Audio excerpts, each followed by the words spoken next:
فخر کیوں نہ ہو میں ہوں گدا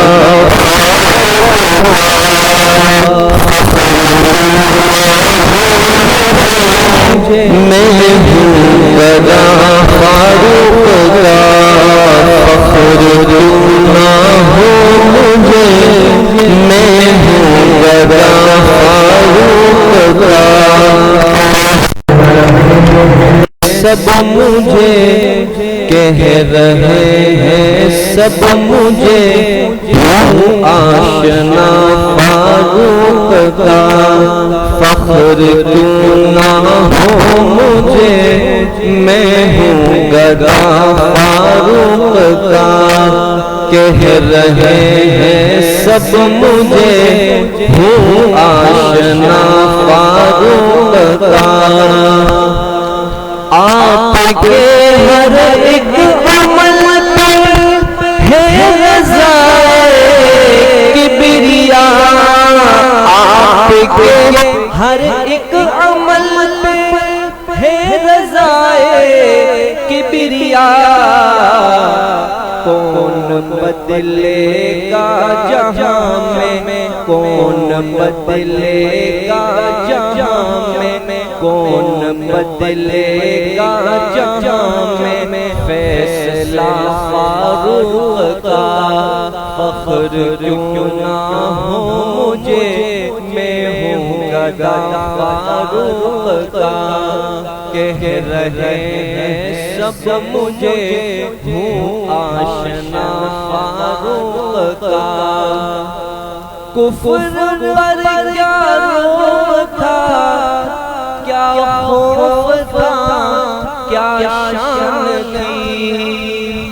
کفر پر کیا روب تھا کیا خوف تھا کیا شان تھی آج بھی جاری وہی ہے آج بھی جاری وہی ہے آج بھی جاری وہی ہے فیصلہ فاروق کا آج بھی جاری وہی ہے فیصلہ فاروق کا فخر کیوں نہ ہو فاروق کا مل گئی حکمت اسے رفعت اسے شفقت اسے مل گئی حکمت اسے رفعت اسے شفقت اسے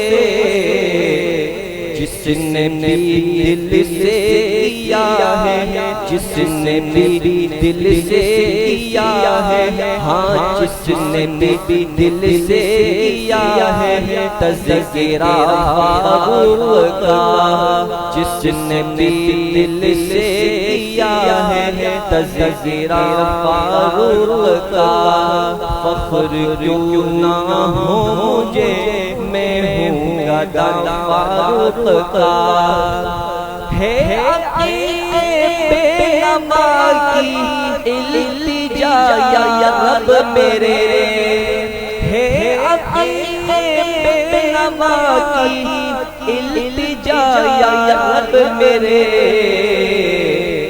کام آئے میرے حشر میں کام آئے میرے حشر میں کام آئے میرے حشر میں بس واسطہ فاروق کا کام آئے میرے حشر میں بس واسطہ فاروق کا فخر کیوں نہ ہو مجھے میں ہوں گدا فاروق کا کہہ رہے ہیں سب مجھے ہوں آشنا فاروق کا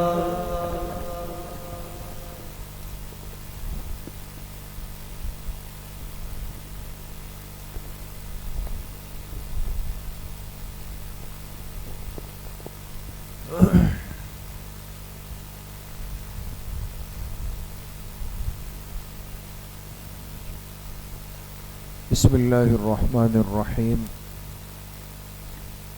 الحمد للہ وکفا وسلام علی عبادہ الذین اصطفى خصوصاً علی سید الرسل وخاتم الانبیاء وعلى آلہ واصحابہ الاتقیاء اما بعد فاعوذ باللہ من الشیطان الرجیم بسم اللہ الرحمن الرحیم ولا تصل على أحد منهم مات أبدا ولا تقم على قبره إنهم كفروا بالله ورسوله وماتوا وهم فاسقون وقال رسول الله صلى الله عليه وسلم إن الله جعل الحق على لسان عمر وقلبه صدق الله وصدق رسوله النبي الكريم یا رب صل وسلم دائما ابدا علی حبیبک خیر الخلق کلہم. تمام احباب ایک مرتبہ محبت سے درود شریف پڑھ لیں. اللہم صل علی محمد وعلی آل محمد کما صلیت علی ابراہیم وعلی آل ابراہیم انک حمید مجید. اللہم بارک علی محمد وعلی آل محمد کما بارکت علی ابراہیم وعلی آل ابراہیم انک حمید مجید. میرے انتہائی قابل قدر دوستوں، بھائیوں اور بزرگوں، الحمدللہ آج کی یہ خصوصی مجلس جو نئے اسلامی سال کے آغاز ماہ محرم اور اس امت کے دوسرے خلیفہ حضرت عمر فاروق رضی اللہ تعالی عنہ کی فضیلت اور شہادت کی نسبت سے ہے، جس میں ہم سب حاضر ہیں. اللہ پاک آپ سب کی اس حاضری کو، اس بیٹھنے کو، سننے اور سنانے کو اپنی بارگاہ عالیہ میں قبول فرمائیں، اور ہم سب حاضرین و حاضرات، سامعین و سامعات کے ظاہر اور باطن کی اصلاح کا ذریعہ بنائیں. آج کی یہ مجلس بڑی اہم ہے کئی اعتبار سے. ایک تو بحیثیت مسلمان ہونے کے ہم میں سے ہر ایک کو اپنے اسلام کی ان محسن اور مبارک شخصیات سے واقفیت بہت ضروری ہے. جیسے فرما بردار اولاد اپنے ماں باپ سے ناواقف نہیں ہوتی، ان کو یاد رکھتی ہے.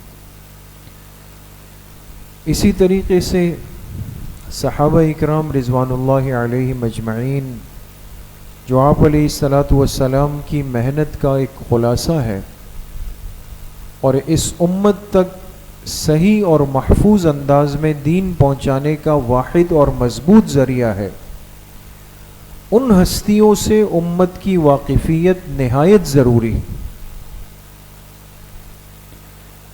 اس لیے کہ باطل نے اپنی محنت اتنی کی ہے کہ اس نے اپنے معمولات کو، اپنی شخصیات کو، اپنے رہن سہن کو، اپنے طور و اطوار کو، اپنے انداز و زندگی کو اپنے بچے کے ذہن میں مضبوط کر کے بٹھا دیا، بلکہ اس سے ہٹ کر وہ ہم پر بھی اثر انداز ہوا. اس لیے آج ہم میں سے کتنے مسلمان ایسے ہیں کہ جن کو بہت ساری باتیں وہ پتہ ہوتی ہے کہ جس کا حقیقت سے کوئی واسطہ نہیں، لیکن محرم شروع ہوتا ہے تو ذہن میں ایک گویا کہ ایک تصویر اور ایک فلم چل پڑتی ہے، لیکن شاید ہی کسی کو پتہ ہو کہ اس مہینے کی پہلی تاریخ کو بھی اسلامی تاریخ کی ایک بڑی شخصیت کی شہادت ہے. اس کے تذکرے ہمارے حلقوں میں، ہمارے ماحول میں کیوں نہیں ہوتے؟ تو انشاءاللہ آج کی مجلس میں پوری کوشش ہے کہ آپ کی نسبت سے کچھ باتیں آپ کے سامنے آ جائیں. دوسری ایک اہم بات میں آپ سے عرض کروں، چونکہ مغرب کی نماز ہو چکی ہے اور نیا اسلامی سال شروع ہو چکا ہے، اور آج اسلامی سال کے پہلے مہینے کی پہلی تاریخ ہے. مغرب کے بعد سے نیا سال شروع ہے. یکم محرم الحرام ہو چکی ہے، اور اس موقع پر جو سب سے پہلا مسنون عمل میری طرف، آپ کی طرف، سب کی طرف متوجہ ہے، جو جناب نبی کریم صلی اللہ علیہ وسلم نے سکھایا ہے کہ جب بھی نئے سال اور نئے مہینے کا چاند نظر آئے تو ہم اس مسنون دعا کا اہتمام کریں. تو اس لیے ہم میں سے ہر ساتھی کم از کم ایک مرتبہ وہ دعا پڑھ لیں، تو اس سنت پر گویا نئے سال کے آغاز کے ساتھ ہی عمل ہو جائے، اور نئے سال کا آغاز سنت کی برکات کے ساتھ ہو جائے. ٹھیک ہے نا دوستو؟ تو وہ دعا ایک مرتبہ پڑھ لیتے ہیں ساتھ مل کے، تاکہ سب پڑھ بھی لیں اور سب کو سنت کا ثواب بھی مل جائے. میرے ساتھ پڑھ لیں: اللہم اہلہ علینا بالامن والایمان والسلامت والاسلام ورضوان من الرحمن وجواز من الشیطان. اللہم اہلہ علینا بالیمن والایمان والسلامت والاسلام ربی وربک اللہ. اللہم اجعلہ ہلال یمن وبرکت. تینوں مسنون دعائیں آپ نے پڑھ لی. حدیث پاک میں اس موقع پر 3 دعائیں ہیں، اور الحمدللہ تینوں آپ حضرات نے دہرائی. اللہ پاک اس نئے سال کو، اس نئے مہینے کو ہم سب کے حق میں، مستورات کے حق میں اور کل امت کے حق میں باعث خیر و برکت فرمائے. دوسری اہم بات یہ ہے کہ آج کی یہ مجلس حضرت عمر رضی اللہ عنہ کی نسبت سے ہے، اس لیے کہ یکم محرم الحرام وہ حضرت عمر رضی اللہ عنہ کی یوم شہادت کا دن ہے. تو آج انشاءاللہ ہم اس پہ کچھ بات کریں گے. خصوصی مجلس حضرت عمر رضی اللہ عنہ اور آپ کی شہادت یکم محرم سن 23 ہجری کو ہوئی. جی، سب سے پہلی بات، کسی بھی شخصیت کے تعارف کے لیے کم از کم اتنا ضروری ہے کہ آپ کو ان کا صحیح نام اور صحیح نسبت کا علم ہو. آج افسوس کی بات یہ ہے کہ ہم اگر اپنے اوپر غور کریں، ہم اپنی اسلامی شخصیات کے صحیح نام لینے میں بھی غلطی کرتے ہیں. ہم لفظ خاتم الانبیاء بھی بڑی مشکل سے پڑھتے ہیں. ختم نبوت کا لفظ ہماری زبانوں سے بڑی مشکل سے نکلتا ہے. سورہ اخلاص میں غلطی کرتے ہیں. صحابہ کے نام نظر آ گئے، اب کچھ نہیں پتا ہوتا کہ اس کو کیسے پڑھنا ہے، اس پہ زبر ہے، اس پہ زیر ہے یا اس پہ پیش ہے. عین میم را اور واو، اس کو کیا پڑھیں گے؟ عمر پڑھیں گے. عین میم را کے بعد واو آئے، اس کو کیا پڑھیں گے دوستو؟ عمر پڑھیں گے. لیکن ہم میں سے بہت سارے لوگ اس کو عمرو پڑھتے ہیں، اس لیے کہ واو نظر آ گیا، لکیر کے فقیر بن جاتے ہیں. ان غلطیوں کا ازالہ ضروری ہے. کم سے کم پتہ تو ہو کہ جن کے متبعین ہے، جن کے مقلدین ہے، جن کی برکت سے دین آیا، ان کا صحیح نام کیا ہے. غلط نام بول کر کے اپنا مقدمہ ہار جاتے ہیں، اپنی بدنامی اور بے عزتی ہم کرا دیتے. اس لیے میرے عزیزوں، دوستوں، بزرگوں، یہ سیکھنے کا وقت ہے، سمجھنے کا وقت ہے، ضائع کرنے کا وقت نہیں. اگر غلط مجلسیں اور غلط ماحول لگ سکتا ہے تو صحیح مجلسیں کیوں ہم قائم نہیں کر سکتے؟ ہم اپنے دین کو کیوں صحیح ترتیب پہ نہیں سیکھ سکتے؟ تو حضرت عمر کا نام اور آپ کا نسب کہتے ہیں خاندان کو. ازواج و اولاد، ازواج کہتے ہیں بیویاں، اولاد کہتے ہیں جو بیٹے بیٹیاں ہوتی. جی، آپ کا پورا نام کیا ہے؟ عمر ابن خطاب عدوی قریشی. عربوں کے اندر چونکہ بڑا معمول ہوتا ہے کہ کس قبیلے سے جڑے ہوئے، قبیلہ کیا ہے، قوم کیا ہے، خاندان کیا ہے. ہمارے ہاں تو اتنا اہتمام نہیں، لیکن اہل عرب میں بہت ہے. تو آپ کا پورا نام کیا ہے دوستو؟ عمر ابن خطاب. عدوی، یہ عدی قبیلہ عرب کا مشہور قبیلہ ہے، اور قریشی جو جناب نبی کریم صلی اللہ علیہ وسلم کا خاندان ہے. تو حضرت عمر رضی اللہ عنہ بھی اصلاً قریشی خاندان سے متعلق ہے. آپ کی کنیت ابو حفص، یہ کیا لکھا ہوا ہے دوستو؟ ابو حفص، اس لیے کہ آپ کی صاحبزادی کا نام حضرت حفصہ رضی اللہ عنہ ہے، جو بعد میں امت کی ماں بن گئی، ازواج مطہرات میں شامل ہو گئی. آپ کا لقب کیا ہے؟ فاروق. فاروق کہتے ہیں اس شخص کو حق اور باطل میں فرق کر سکے. آپ کے والد کا نام خطاب ابن نفیل، والدہ کا نام حنتمہ بنت ہشام. ولادت پیدائش کب ہوئی؟ واقعہ فیل کے 13 سال کے بعد. واقعہ فیل سے مراد کیا ہے دوستو؟ آپ جانتے ہیں کہ عرب کے اندر ایک بڑا مشہور واقعہ پیش آیا، جس کے نتیجے میں قرآن کریم کی ایک سورت بھی نازل ہوئی. اس سورت کا نام ہے سورۃ الفیل، اور یہ قرآن کے کون سے پارے میں؟ 30ویں پارے میں، آخری پارے میں ہے نا. سورہ فیل کس کس کو زبانی یاد ہے؟ وہ ہاتھ اٹھائے. ماشاءاللہ، دیکھیں سب کو یاد ہے سورہ فیل. تو واقعہ فیل ایک مشہور واقعہ ہے. فیل کہتے ہیں ہاتھی کو. ایک شخص یمن سے چلا ہاتھیوں کا لشکر لے کر کے خانہ کعبہ کو گراؤں گا. اس کے دل میں غصہ آ گیا تھا کہ لوگ بیت اللہ جاتے ہیں.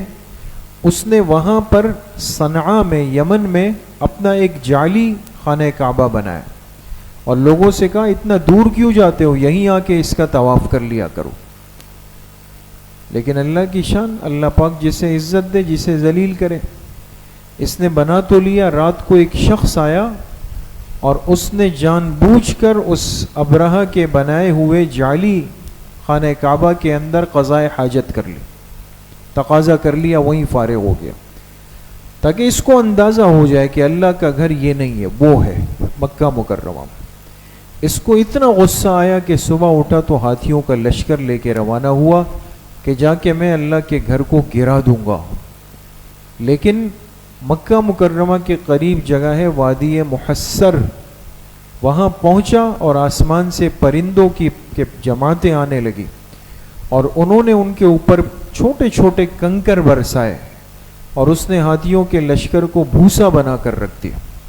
تو یہ واقعہ بڑا مشہور ہوا، اتنا مشہور ہوا کہ آئندہ جب بھی کوئی کسی کی پیدائش ہوتی، وفات ہوتی، تو لوگ اس سے جوڑ دیتے. کہتے تھے واقعہ فیل کے 1 سال پہلے، 2 سال بعد، فلاں سال بعد. جیسے اگر آج کل کوئی کہتا ہے نا بھئی آپ کب تشریف لائے؟ جی میں کرونا کے 1 سال کے بعد آیا. کہتے ہیں نا آج کل، اس لیے کہ قریب میں مصیبت گزری. بعض چیزیں مشہور ہو جاتی. تو واقعہ فیل کے 13 سال کے بعد حضرت عمر پیدا ہوئے. کل عمر کتنی پائی دوستو؟ 65 سال. کتنے سال؟ 65 سال. جی. آپ کی کل بیویاں کتنی ہیں اور ان بیویوں سے اولاد کتنی ہے؟ دیکھیں، ایک یہ بات تو ہر مسلمان جانتا ہے کہ ایک وقت میں ایک مسلمان کے نکاح میں کتنی عورتیں ہو سکتی ہے؟ 4 سے زیادہ نہیں ہو سکتی. ہاں، اس میں سے کسی کا انتقال ہو جائے یا وہ کسی کو طلاق دے دے، وہ عورت چلی جائے، الگ ہو جائے، تو پھر گنجائش بن جاتی ہے. سمجھ گئے نا؟ یہ بات اس لیے عرض کر رہا ہوں کہ بعض دفعہ یہ آئے گا کہ فلاں کی 8 بیویاں ہیں، فلاں کی 9 ہے، تو دماغ میں آتا ہے یار یہ تو 4 سے زیادہ تو کر ہی نہیں سکتے. تو ایک وقت میں 8 10 9 نہیں ہو سکتی، بلکہ ایک وقت میں تو 4 ہوتی ہے. لیکن انتقال ہو جائے، طلاق ہو جائے تو وہ جگہ بن جاتی ہے، تو اس کی جگہ نیا نکاح ہو سکتا ہے. تو آپ کی بعض بیویاں وہ ہیں جو قبل اسلام لانے سے پہلے آپ کے نکاح میں تھی. سب سے پہلی بیوی کا نام ہے زینب بنت مزعون. ان سے 3 بچے پیدا ہوئے. حفصہ یہ بیٹی ہے, عبد الرحمن اکبر اور عبداللہ, اور یہی مشہور اولاد ہے حضرت حفصہ رضی اللہ عنہ جو آپ علیہ السلام کے نکاح میں آئی, اور یہ عبداللہ ابن عمر رضی اللہ عنہ جو جلیل القدر صحابی ہے اس امت کے. دوسرا نکاح کیا سبیعہ, ان سے اولاد نہیں. تیسرا نکاح کیا ام کلثوم ملیکہ بنت عمر, ان سے 2 بچے, ایک عبید اللہ ایک زید اصغر. چوتھا نکاح کیا قریبہ, ان سے کوئی اولاد نہیں. جی, یہ اسلام سے پہلے 4 نکاح کیے. اسلام کے بعد کے نکاحوں 5واں نکاح کیا ام کلثوم بنت علی. ام کلثوم بنت, یہ علی کون ہے؟ یہ حضرت علی ابن ابی طالب رضی اللہ عنہ. حضرت علی کی بیٹی ام کلثوم کن کے نکاح میں آئی؟ حضرت عمر کے نکاح میں آئی. تو بھائی حضرت عمر حضرت علی کے کیا ہو گئے؟ داماد ہو گئے. بھائی انسان جس کو بیٹی دیتا ہے تو وہ کیا بن جاتا ہے؟ تو ایسا کبھی دنیا میں ہوا ہے کہ انسان نے کسی نالائق نافرمان جس سے بنتی نہ ہو, جس سے دشمنی ہو, جس سے بغض ہو, عداوت ہو, اور کہے نہیں میں اس کو داماد تو بناؤں گا؟ ایسا ہوتا ہے دوستو کبھی؟ آج کی دنیا میں نہیں ہو سکتا. تو ایسے مبارک اور مقدس لوگ کیسے کر سکتے تھے؟ معلوم ہوا کہ ان حضرات کا آپس میں پیار, ان کی محبت انتہائی درجے کی تھی, جمی داماد بنایا. تو ام کلثوم رضی اللہ عنہ حضرت عمر کے نکاح میں آئی, ان سے 2 بچے ہوئے, زید اور رقیہ. چھٹا نکاح جمیلہ بنت ثابت, ان سے بیٹے عاصم. 7واں نکاح ام حکیم بنت حارث, ان سے ایک بیٹی ہے فاطمہ. 8واں نکاح کیا عاتکہ بنت زید, ان سے بیٹے ہیں عیاض. یہ کل نکاح کتنے ہو گئے؟ 8. 4 اسلام سے پہلے, 4 اسلام کے بعد. یہ ہے ام ولد. بات کو سمجھیں, ام ولد کس کو کہتے ہیں؟ آپ نے سنا ہے اور آپ جانتے ہیں کہ اسلام کے ابتدائی زمانے میں غلاموں اور باندیوں کا تصور تھا, ہے نا؟ غلام ہوتے تھے اور باندیاں ہوتی تھی. اب جو باندیاں ہوتی تھی, اب مثال کے طور پہ آپ نے جا کر بازار سے کوئی باندی خرید لی, قیمتاً خریدتے تھے. وہ باندی ہوتی تھی, کوئی اس کو بیچ دیتا, آپ جا کے خرید لیں. خریدنے کے 2 مقاصد ہوتے تھے کہ علاقے یہ آپ کی خدمت کریں 100%, اور ان کے ذمے بڑا حق ہوتا تھا کہ یہ خیال کریں. اور دوسرا یہ ہے کہ جو باندی ہوتی ہے اس سے مقاربت یعنی ہم بستری کرنا اس کے مالک کے لیے جائز ہے, نکاح کی ضرورت اس میں نہیں ہوتی. لیکن اب یہ تصور اس وقت دنیا میں نہیں ہے. تو اگر کسی نے باندی سے جمع ہم بستری کی اور بچہ پیدا ہو جائے باندی سے, تو اب اس باندی کو کہتے تھے ام ولد. اس باندی کو کیا کہتے تھے؟ ام ولد. یہ عام باندی نہیں ہوتی تھی, اب یہ اپنے مالک کے بچے کی ماں بن گئی, اس کی حیثیت بڑھ جاتی تھی. تو حضرت عمر کے پاس ام ولد کتنی تھی؟ 2. کتنی؟ 2 ام ولد. ایک یہ نمبر 9 پہ لہیہ. لہیہ سے ایک بیٹا ہے عبد الرحمن اصغر, اور ایک ہے فقیہہ. ان سے 2 بچے, ایک زینب اور ایک عبد الرحمن اوسط. تو اگر آپ سے کوئی پوچھے کہ حضرت عمر رضی اللہ عنہ نے کل نکاح کتنے کیے, تو آپ کیا جواب دیں گے؟ 8. حضرت عمر کی ام ولد کتنی تھی؟ 2. جی اچھا, یہ ہے مکہ مکرمہ کا ایک نقشہ. حضرت عمر رضی اللہ عنہ کا خاندان کہاں آباد تھا؟ جی دیکھیں, یہ لکھا ہے دار عمر ابن خطاب. دار عمر ابن خطاب یہ بالکل آج کل جس طرف یہ جو باب فہد اور باب ملک عبدالعزیز جو 2 مشہور دروازے ہیں, اسی سیدھ میں جا کے یہ دار عمر ابن خطاب, یعنی ان کا گھر تھا حضرت عمر رضی اللہ عنہ کا. جی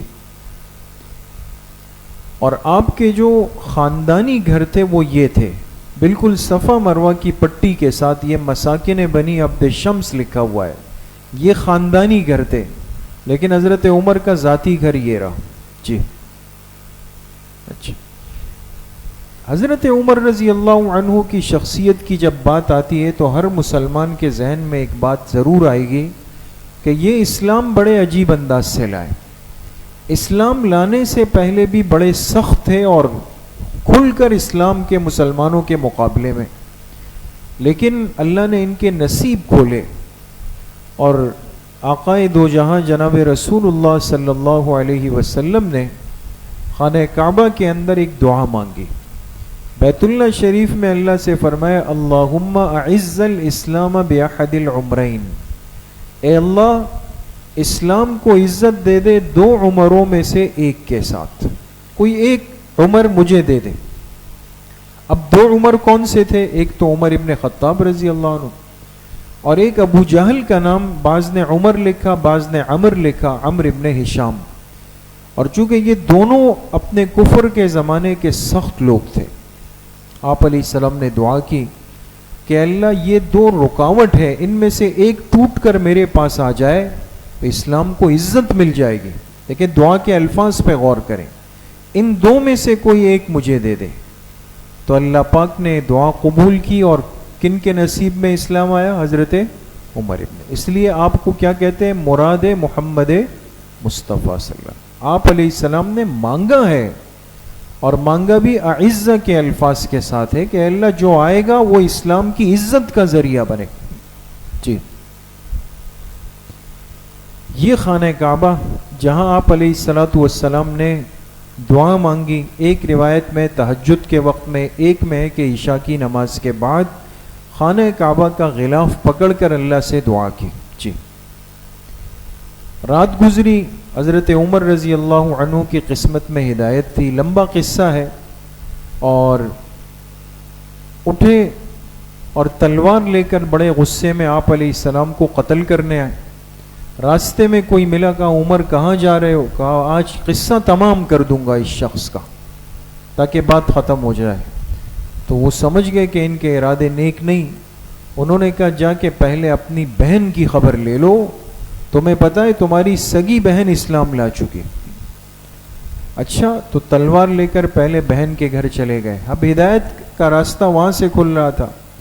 پہنچے تو باہر سے اندازہ ہوا کہ اندر قرآن کی تلاوت ہو رہی تھی. ایک صحابی آ کے ان کو قرآن پڑھا رہے تھے.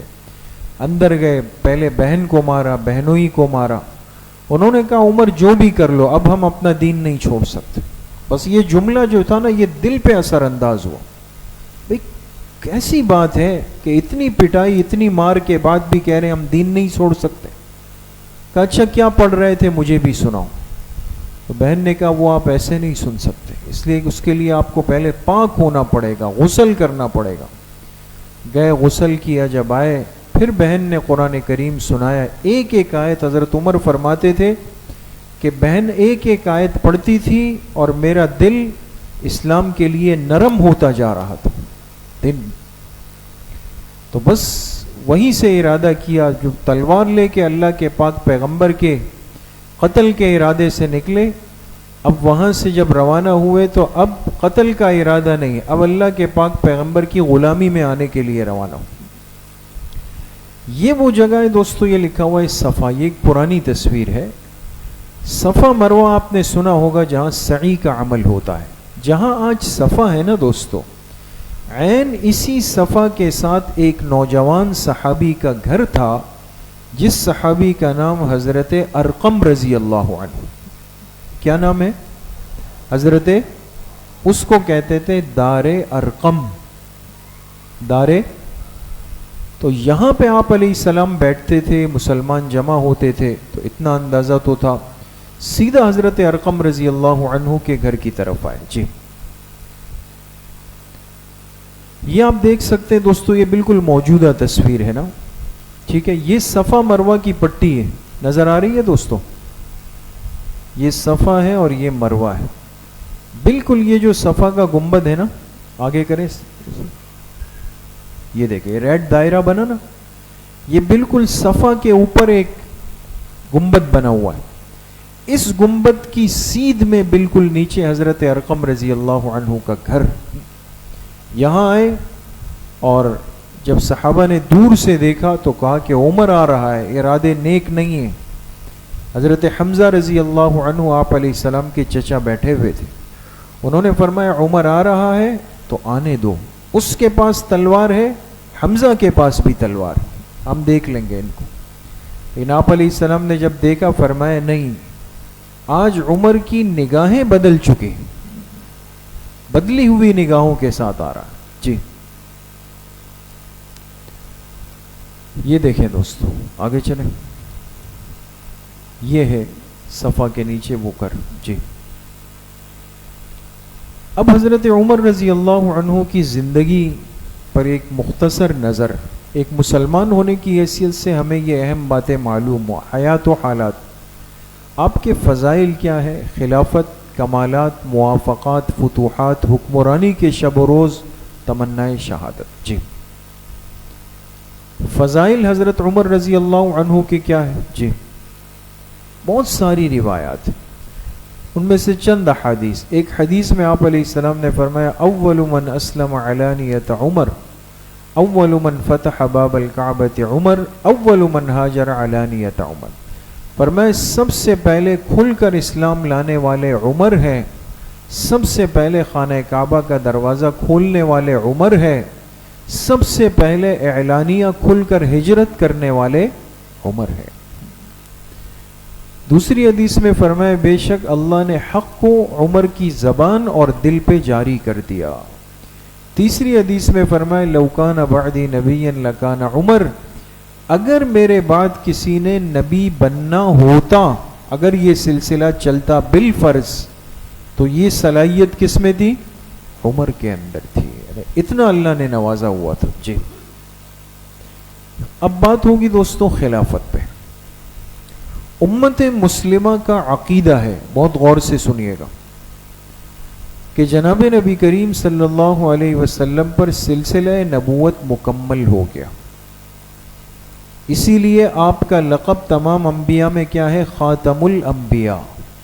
آپ کا لقب کیا ہے؟ خاتم الانبیاء. آپ نبوت کے سلسلے کو مکمل کرنے والے. جب سلسلہ نبوت مکمل ہوا تو سلسلہ خلافت کا آغاز ہوا. دیکھیں بہت غور کیجیے گا, ایک نقطے کی بات دے رہا ہوں آپ لوگوں کو. دنیا کے اندر جو بزرگ ہوتے ہیں نا, جن کو ہم کہتے ہیں یہ میرے شیخ صاحب ہے, یہ میرے پیر صاحب ہے نا, ہوتے ہیں نا بزرگ. آپ بتائیں جب وہ جاتے ہیں تو آنے والا ان کا کیا کہلاتا ہے؟ جی خلیفہ کہلاتا ہے. کیا کہلاتا ہے؟ لوگ کہتے ہیں یہ ہمارے حضرت کے خلیفہ ہیں. نہیں سنا دوستوں آپ لوگوں نے؟ یہ ہمارے حضرت کے خلیفہ ہیں. خلیفہ اس کو کہتے ہیں جو بڑے کے جانے کے بعد آئے, جو بڑے کے جانے کے بعد آئے. امام اس کو کہتے ہیں جو مقتدیوں سے آگے کھڑا ہو. فرق سمجھ میں آ رہا ہے؟ خلیفہ وہ ہوتا ہے جو پیچھے کھڑا ہو, امام وہ ہوتا ہے جو آگے کھڑا ہو. بات سمجھ رہے ہیں؟ حضور علیہ الصلاۃ والسلام کی شخصیت کے بعد اب جو بھی آئے گا, آپ بتائیں ہم اس کو امام کہیں یا خلیفہ کہیں؟ کیوں؟ اس لیے کہ امام تو آگے ہوتا ہے, خلیفہ پیچھے ہوتا ہے. یہ لفظ بتا رہا ہے عقیدے کو دوستو. اس لیے امت مسلمہ نے سلسلہ نبوت کے بعد جو سلسلہ رکھا اس کو کہتے ہیں خلافت. ہمارا عقیدہ ہے کہ پیغمبر سے آگے کوئی نہیں بڑھ سکتا. آپ علیہ الصلاۃ والسلام کی ہستی اور شخصیت کے آگے تو دور کی بات, آپ کے برابر بھی کوئی تصور نہیں ہو سکتا. اب جو کچھ ہے, جو بھی آئے گا وہ آپ کے بعد آئے گا. اور جو بعد میں آتا ہے دوستو اس کو امام نہیں کہتے, اس کو خلیفہ کہا جاتا. بات سمجھ گئے؟ تو آپ کی خلافت حضرت ابوبکر صدیق رضی اللہ عنہ کے بعد ہوئی. جی کل مدت خلافت کتنی ہے؟ 10 سال 6 مہینے اور 10 دن, تقریباً 10.5 سال. حدود امارت کہاں تک اسلام کے نظام کو پہنچایا؟ 23,60,000 مربع میل, یعنی تقریباً اس وقت کی نصف دنیا آدھی دنیا پر اسلام کے نظام کو پہنچانے والی شخصیت کا نام دوستو کیا ہے؟ حضرت عمر رضی اللہ عنہ. جی یہ آپ دیکھ سکتے ہیں دوستو، یہ دنیا کا ایک نقشہ ہے، ٹھیک ہے نا؟ یہ دنیا ہے، یہ مدینہ منورہ ہے. اس مدینہ منورہ میں مسلمانوں کے خلیفہ کا مرکز ہوتا ہے. حضرت عمر یہاں بیٹھے ہیں، لیکن آپ کو دنیا کے اس نقشے میں جہاں بھی سرخ رنگ کی لکیریں نظر آ رہی ہے، ریڈ کلر نظر آ رہا ہے دوستو، پیچھے والوں کو بھی نظر آ رہا ہے، یہ جتنی سرخ لکیریں ہیں یہ اشارہ کر رہی ہے کہ حضرت عمر رضی اللہ عنہ نے 10.5 سال میں اسلام کے نظام کو پوری دنیا کے کونے کونے میں پہنچا دیا. اتنی بڑی شخصیت. جی تیسری بات، کمالات، بڑی اہم بات. جی اللہ نے آپ کو بڑی عجیب شان دی تمام صحابہ میں، عناصر اربعہ پر اختیار.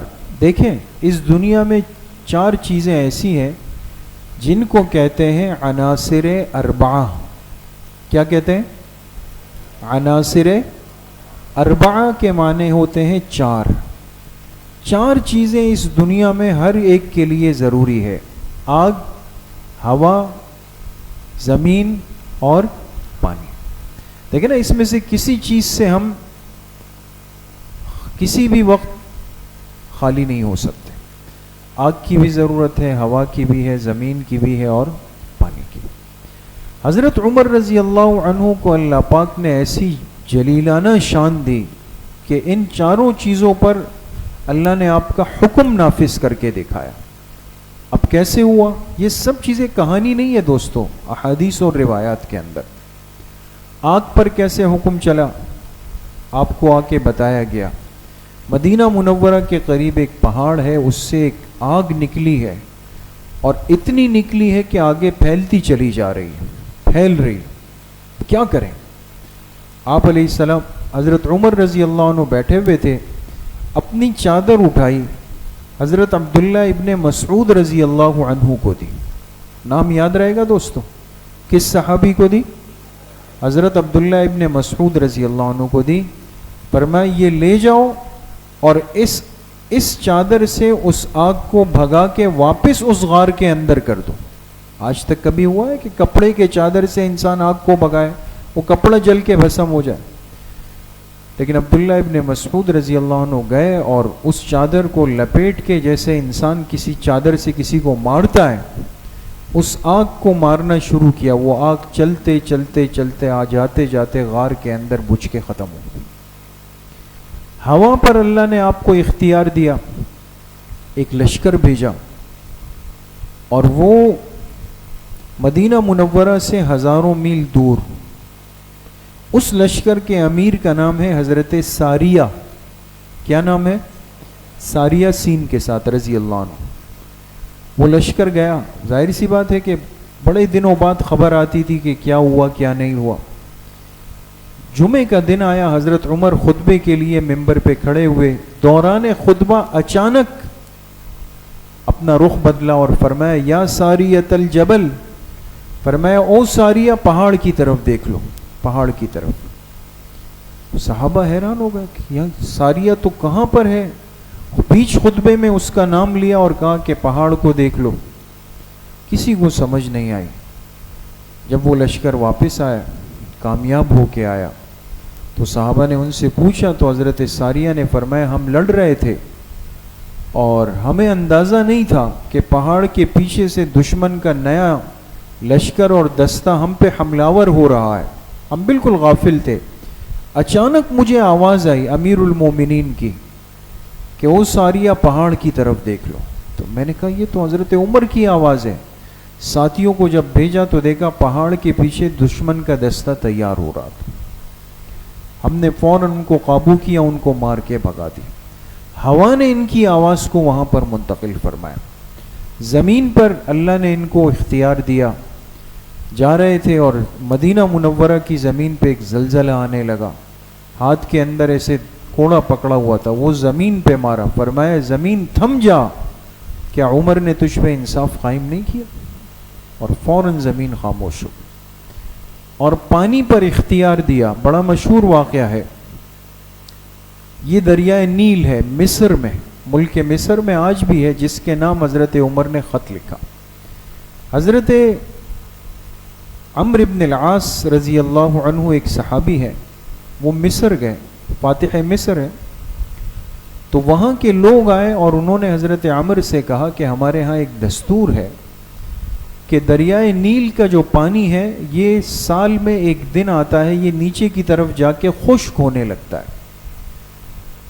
تو بڑوں سے ایک طریقہ چلا ہوا آ رہا ہے کہ ہم ایک ایسی خوبصورت نوجوان لڑکی جو نکاح کے قابل ہو لیکن نکاح نہ ہوا ہو، اس کو زیب و زینت دے کے دلہن بنا کر لاتے ہیں اور زندہ دریائے نیل میں پھینک دیتے ہیں. تو دریائے نیل کا پانی پھر آنے لگتا ہے. تو وہ وقت پھر آ رہا ہے، ہم کر لیں، اس لیے کہ اب تو خلافت اسلامیہ پہنچ گئے. حضرت عمر نے فرمایا کہ ہمارے دین میں تو کسی انسان، زندہ انسان کی جان کو اس طرح ضائع نہیں کر سکتے، میں خلیفۃ المسلمین سے پوچھوں گا. حضرت عمر کو خط لکھا. حضرت عمر رضی اللہ عنہ نے ایک خط تو حضرت عمرو بن العاص کو لکھا جو امیر تھے لشکر کے، اور ان سے کہا کہ قطعاً ایسا نہیں کرنا، ہم جس دین کے پیروکار ہیں اس میں یہ طریقے نہیں ہیں.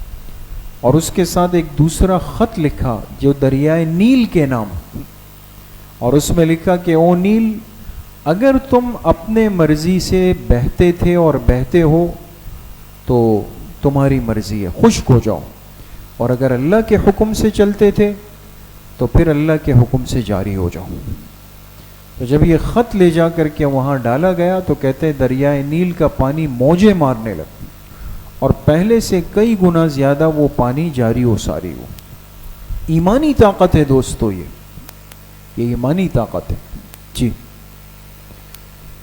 چوتھی بات موافقات.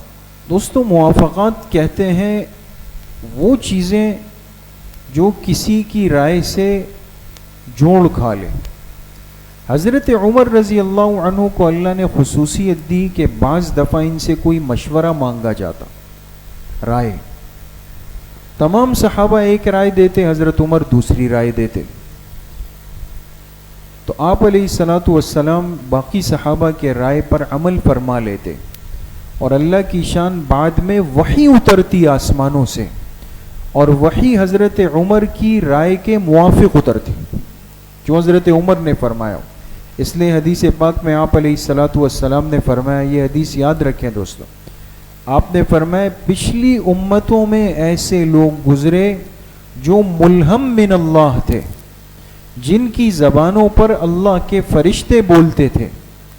فرمایا میری امت کے جو ملہم ہے وہ عمر ابن خطاب ہے. یہ زمین پہ بعض دفعہ بات کرتے ہیں، اللہ آسمان سے اس کو وحی بنا کے مجھ پہ اتار دیتے. تو بہت ساری آیات قرآن کریم میں جو موافقات عمر کہلاتی ہے.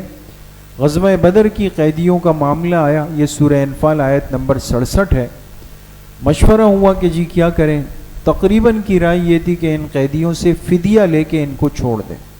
حضرت عمر نے فرمایا نہیں، یہ تو ہمارے دشمن ہیں، ان کو قتل کر دو. لیکن آپ علیہ السلام نے فدیہ لے کے چھوڑ دیا. تو آیت اتری اور اللہ پاک نے فرمایا کہ حضرت عمر کی رائے درست ہے، مجھے بھی وہی پسند. مقام ابراہیم کو جائے نماز بنانا. آپ جانتے ہیں کہ جب ہم خانہ کعبہ کا طواف کرتے ہیں تو ایک طواف میں کتنے چکر ہوتے ہیں دوستو؟ 7. طواف کے بعد کیا عمل ہوتا ہے؟ 2 رکعت واجب الطواف پڑھنی ہوتی ہے. یہ حرم میں کہیں بھی پڑھ سکتے ہیں، لیکن سب سے افضل یہ کہ یہ 2 رکعتیں کہاں پڑھی جائے؟ مقام ابراہیم. حضرت عمر رضی اللہ عنہ کی خواہش تھی کہ مقام ابراہیم کو مصلی بنایا جائے، وہاں نماز پڑھی جائے. اللہ نے ان کے موافق آیت اتار دی، وَاتَّخِذُوا مِن مَّقَامِ إِبْرَاهِيمَ مُصَلًّى، سورہ بقرہ آیت نمبر 125. جی اسی طرح منافقین کی نماز جنازہ. عبداللہ ابن ابی رئیس المنافقین کا انتقال ہوا تو آپ علیہ الصلوۃ والسلام ان کی جنازہ کے لیے گئے، اس لیے کہ ان کے بیٹے مخلص صحابی تھے. ایک بات.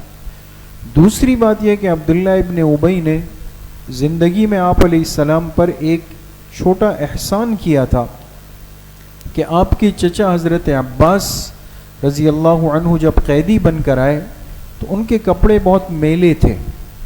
آپ نے فرمایا کوئی میرے چچا کو قمیص دے دے. لیکن حضرت عباس بڑے قداور تھے. اب جو قمیص دے رہا تھا جو صحابی بھی وہ ان پہ تنگ ہوئی. تو عبداللہ ابن ابی ظاہراً تو اپنے آپ کو مسلمان کہتے تھے اور گھومتے تھے, اس نے اپنا کرتا دیا, یہ بھی بڑے قد کا, وہ حضرت عباس پہ پورا آ گیا.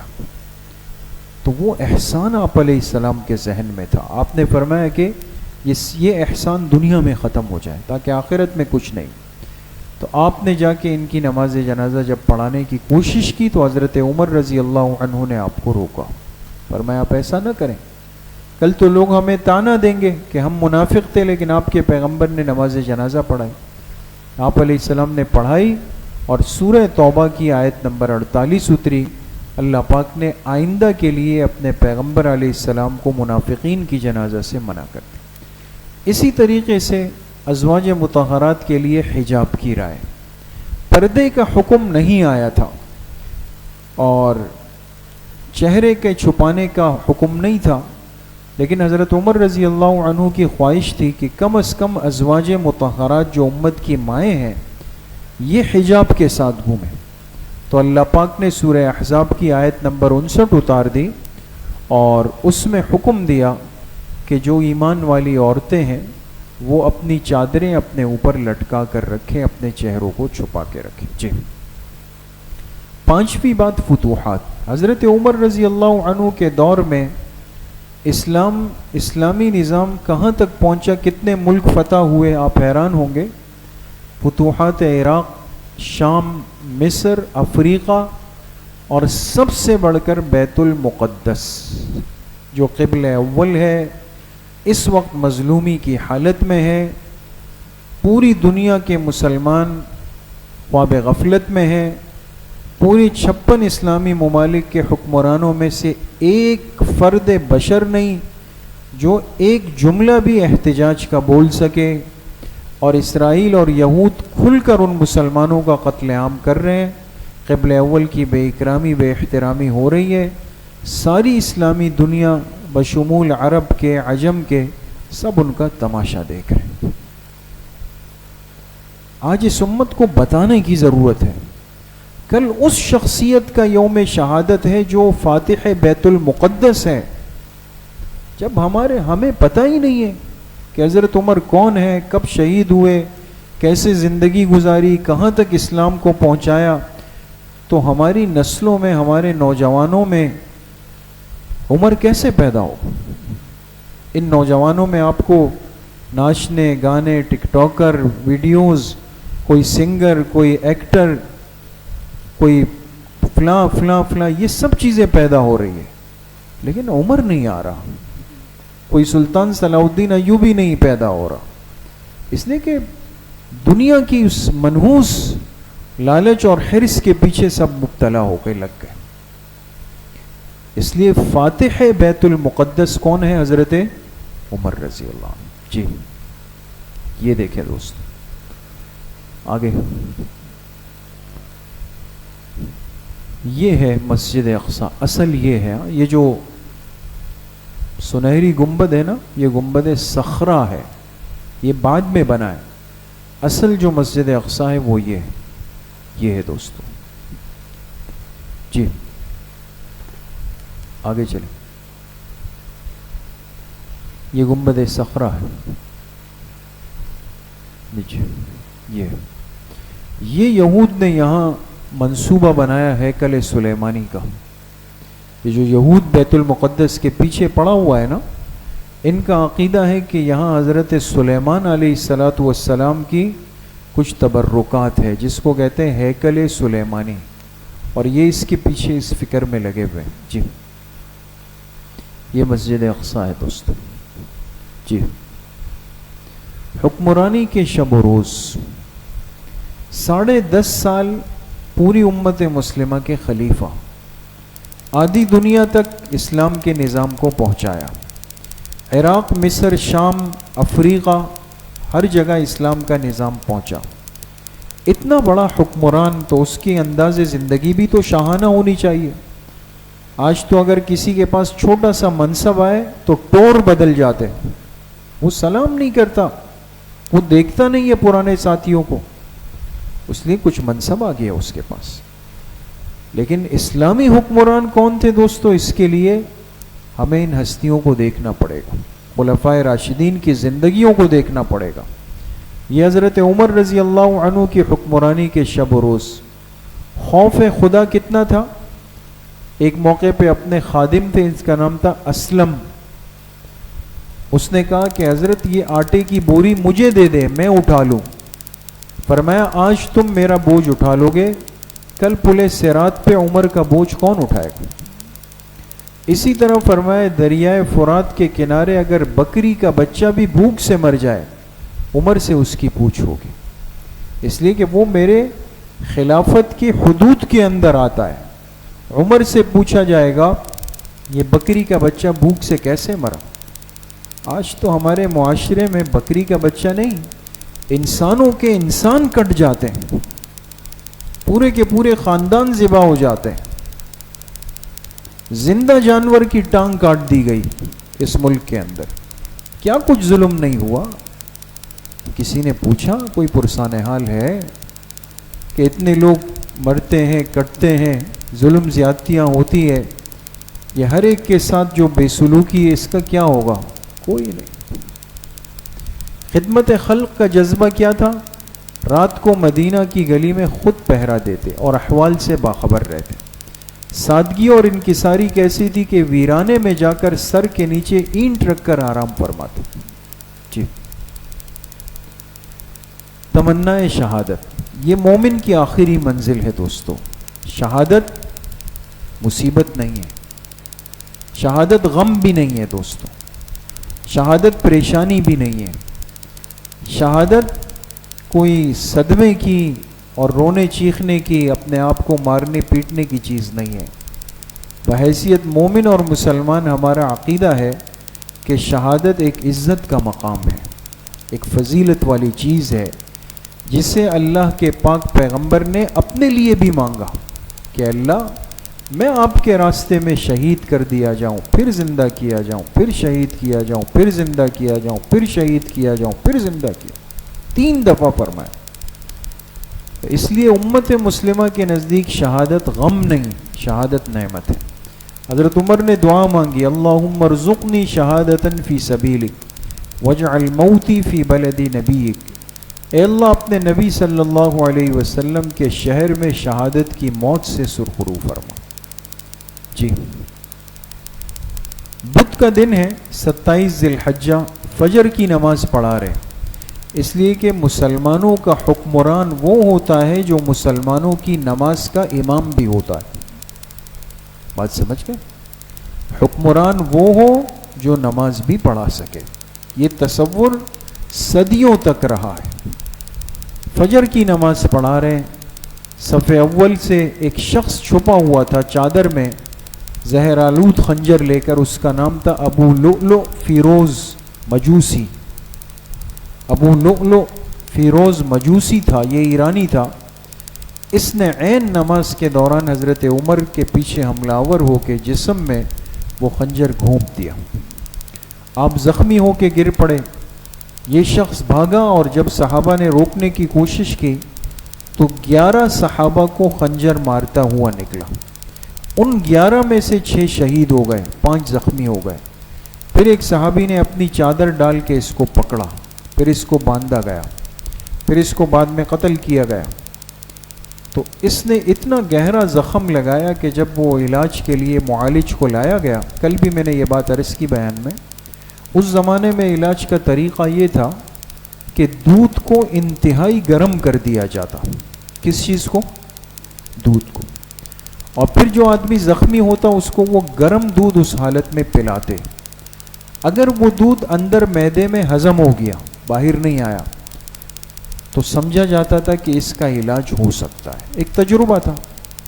اور اگر دودھ پینے کے بعد زخم سے باہر نکلا نا، زخم کے راستوں سے، تو کہتے تھے اب یہ لا علاج زخم ہے۔ تو اس حکیم کو بلایا گیا، اس نے دودھ گرم کرایا، جب حضرت عمر رضی اللہ عنہ کو پلایا گیا تو وہ زخم کے راستوں سے باہر نکل آیا. یہ اشارہ تھا کہ زخم لا علاج. حضرت عمر رضی اللہ عنہ بھی سمجھ گئے. پھر اپنے بیٹے عبداللہ ابن عمر رضی اللہ عنہ کو بلایا, ان سے کچھ وصیت کی باتیں بھی فرمائیں. جی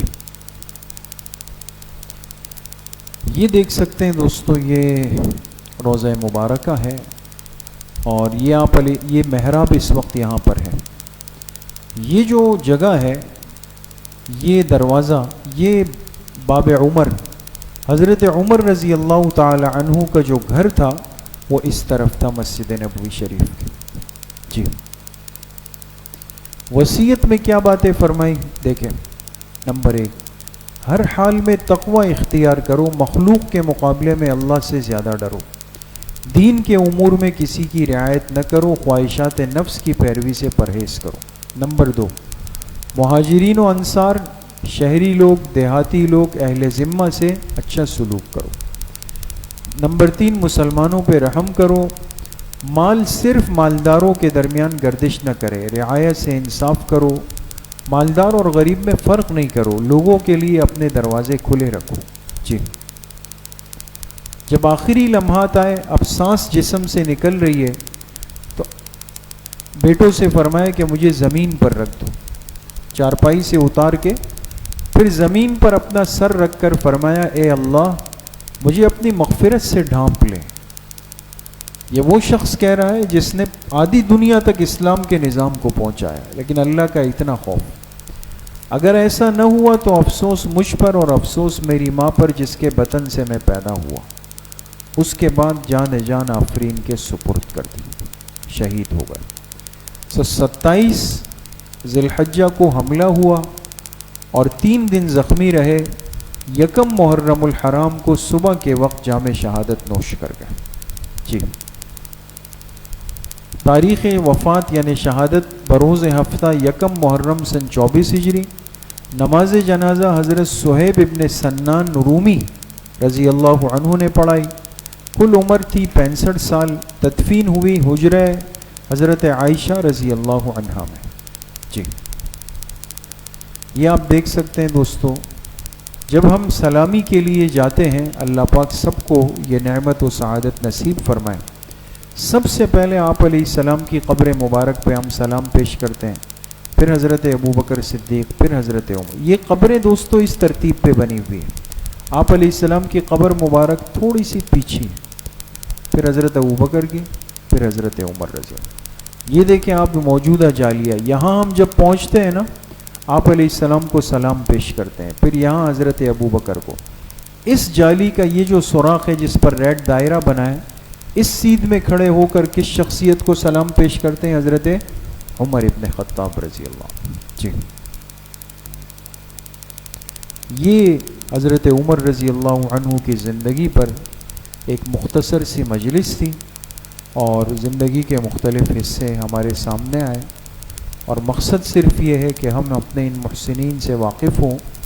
اللہ کریم ہم سب کو ان مبارک اور محسن ہستیوں کے نقش قدم پر چلنے کی توفیق نصیب فرمائے.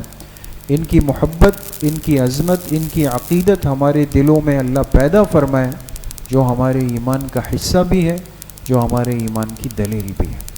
آئندہ اتوار کو انشاءاللہ دوستو دوسری مجلس ہم کریں گے, وہ نواسہ رسول صلی اللہ علیہ وسلم حضرت حسین ابن علی رضی اللہ عنہ کی نسبت سے. اس میں بھی اسی محبت اور طلب کے ساتھ تشریف لائیں.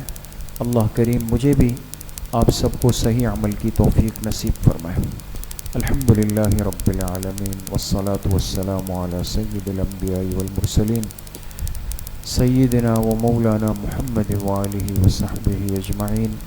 یا اللہ جتنے ساتھی محبت کے ساتھ تشریف لائے, جتنے بچے, جتنے طلباء, جتنے نوجوان, جتنے بزرگ, جتنی مستورات تشریف لائی ہے, یا اللہ سب کو اپنی شان کے مطابق دنیا آخرت کی خوشیاں, برکتیں, وسعتیں, سعادتیں, رحمتیں, نعمتیں یا اللہ خوب نصیب فرما دے. یا اللہ ہم سب کو برکتوں والی زندگی نصیب فرما دے. یا اللہ اپنے محبوب پیغمبر, آپ کے صحابہ, آپ کے اہل بیت, ازواج مطہرات سب کی عقیدت و محبت کو یا اللہ ہماری زندگیوں میں دلوں میں پیدا فرما دے. جتنے بیمار گھروں میں ہیں، اسپتالوں میں، اس مجلس میں، سب کو شفائے کامل عاجل نصیب فرما دے. ہمارے حضرت مفتی صاحب نور اللہ مرقدہ جو ان تمام خیر کے کاموں کے بانی اور مؤسس تھے، ان کی برکتیں ہیں. یا اللہ ان کو ان کی قبر میں ان تمام سلسلوں کا صدقہ جاریہ نصیب فرما دے. ہمارے امام جان، ہمارے والدین، اساتذہ اکرام، یا اللہ سب کی قبروں کو نور سے منور فرما دے. وصلی اللہ وسلم علی نبینا محمد وآلہ وصحبہ اجمعین برحمتک. السلام علیکم.